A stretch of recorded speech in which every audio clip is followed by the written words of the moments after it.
All right, week 9, victory formation.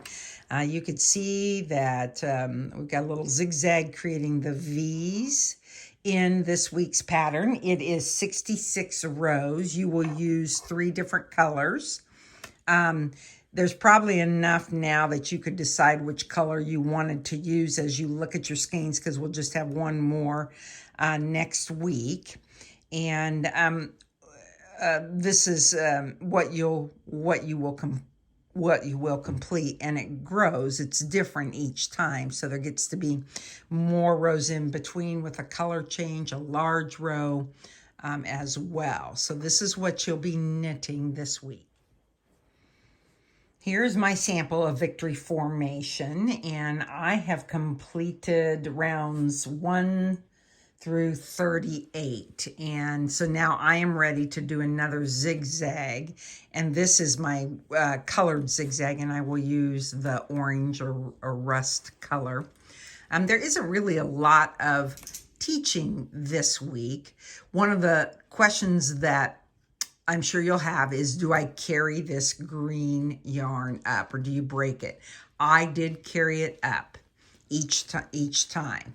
Now, there were 8 rounds here before I do the next set of victory V's, and then I would go back to the oatmeal color. So I'm just going to keep that oatmeal color here. You can see that there is my green that I cut that off. One of the things, if you decide that you want to do your weaving as you go here, I know we're almost done, but I'll stop and weave this in right now. I did not do the catching of this yarn because of the different colors, and so I just added it and I will weave it in.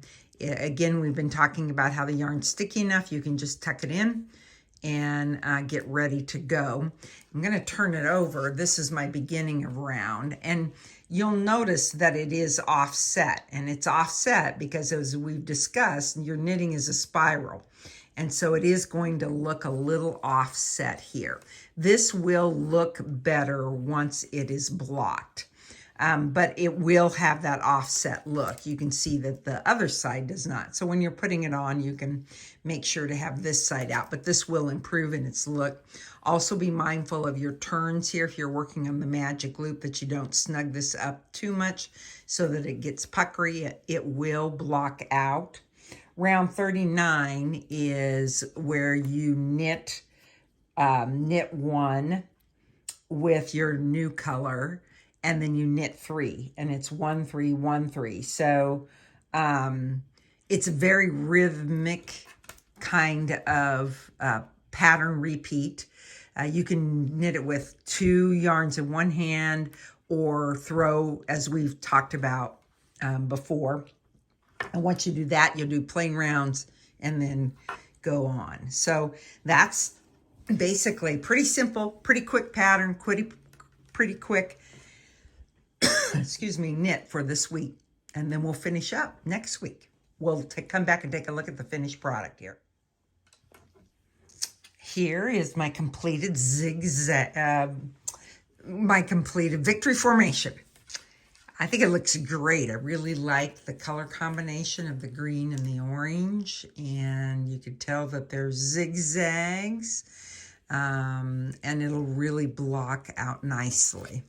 What I did when I switched these, when I added these 2 colors, because I did not carry the green all the way up, I switched them, cut them, and then reintroduced them. I just tied it. Been talking about that all along, but I just made a quick little tie in there and cut these off a little shorter so that they'll look nice. So we are almost ready for victory. One more week.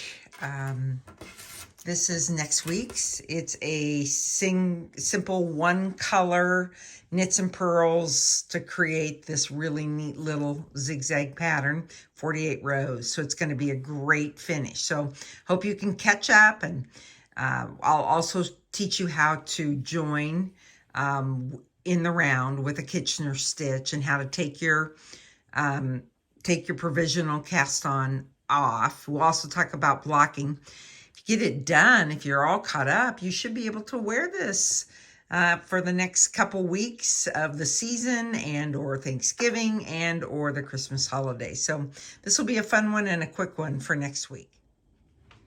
Okay, it's time to take a look at 2019. This was a poncho, so it's hard to get it in, but I'll scan over so that you can see. This was, again, staff designed and submitted different patterns. We wanted textures. We wanted some stranded knit. We wanted a variety of patterns in it.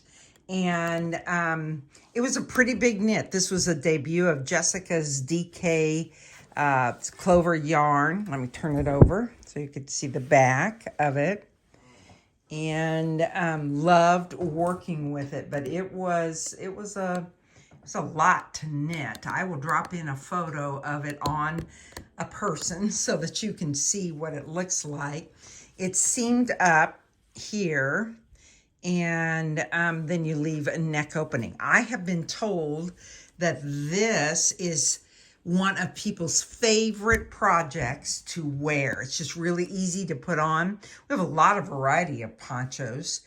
We don't have the specific yarn. We do have the yarn, maybe not in the colors, but you could recreate it in some different colors by buying just the yarn. We had 67 participants in our poncho that year. That was 2019. Then we move into 2020.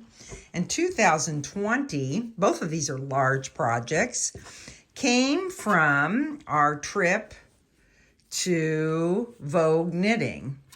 Vogue Knitting Live in New York. I guess 2020 would be what we would call a COVID year.